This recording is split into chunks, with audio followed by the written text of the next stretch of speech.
டவரில் வைக்கிற ஆண்டனா. இந்த ஆண்டனாவில் என்ன செலவு அப்படின்னா, ஒரு டவர்னா ஆண்டனா இருக்க தான் செய்யும். இந்த ஜியோ என்ன பண்ணியிருக்கான் அப்படின்னா, மிமோசா அப்படின்னு சொல்லிட்டு ஒரு கம்பெனி இருக்குது. ஆக்சுவலாக இது வந்து தனியாக டெடிகேட்டடாக வேற ஒரு வீடியோவாக பப்ளிஷ் பண்ணலாம் அப்படின்னு சொல்லிட்டு இருந்தோம். எல்லாமே ஒரே கலவையாக இந்த வீடியோவில் பப்ளிஷ் பண்ணுறோம். மிமோசா அப்படின்னு சொல்லிட்டு ஒரு அமெரிக்கன் கம்பெனி இருக்குது. இந்த கம்பெனி வந்து என்ன பண்ணுறாங்க அப்படின்னா, ஒயர்லெஸ் ஆண்டனாவை தயாரித்து கொடுக்கறது தான் இவங்களோட வேலை.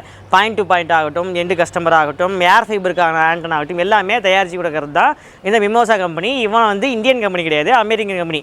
இவனையும் வாங்கி போட்டான் இந்த ஜியோக்காரன். அதான் சொல்லுவாங்கள்ல, ஒன்றுத்தையும் விட்டு வைக்கிறதுல எல்லாமே தின்னு தீத்தரன்னு சொல்லுவாங்களா, அதுமாரி இதையும் வாங்கி போட்டான் இந்த ஜியோக்காரன். $60 மில்லியன் ஏகப்பட்ட ஒரு 500 கோடி. இவனை நம்பி ஒரு பொருளும் வைக்க முடியல. இப்படி திரும்பி பார்க்கறதுக்குள்ள திருட்டு போயிடுறான். ஆக்சுவலாக அமெரிக்கன் டவர் கம்பெனியை பினாமியாக வாங்கி போட்டது ஒன்று இருக்குது. அடுத்தது ஆண்டனா செக்ஷனில் வந்து ஆண்டனால மிமோசாவையும் வாங்கி போட்டான். ஷார்ட் டேர்மில் அவனுக்கு லாபம் தருமான்னு கேட்டால் கிடையாது. எல்லாமே லாங் டேர்ம் இன்வெஸ்ட்மெண்ட் தான். ஏன்னா அவங்ககிட்டையும் ஏற்கனவே ஓன் இன்ஃப்ராவே இருக்குது. சின்ன சின்ன ஸ்மால் செல், அதாவது பெரிய பெரிய ஷாப்பிங் காம்ப்ளெக்ஸ் மேலே சின்னதாக டவர் இருக்குமில்ல, அதுக்குன்னு சொல்லிட்டு ஒரு கம்பெனி இருக்குது. அதையும் அக்வயர் பண்ணியிருக்குது பார்த்தீங்க அப்படின்னா இந்த ஜியோக்காரன் தான். எல்லாருமே தனித்தனியாக இருந்தாங்க. நீ எல்லாம் ஏன் தனியாக இருக்க, வா நானே வாங்கிக்கிறேன்னு சொல்லிட்டு எல்லாமே வாங்கி போட்டான்.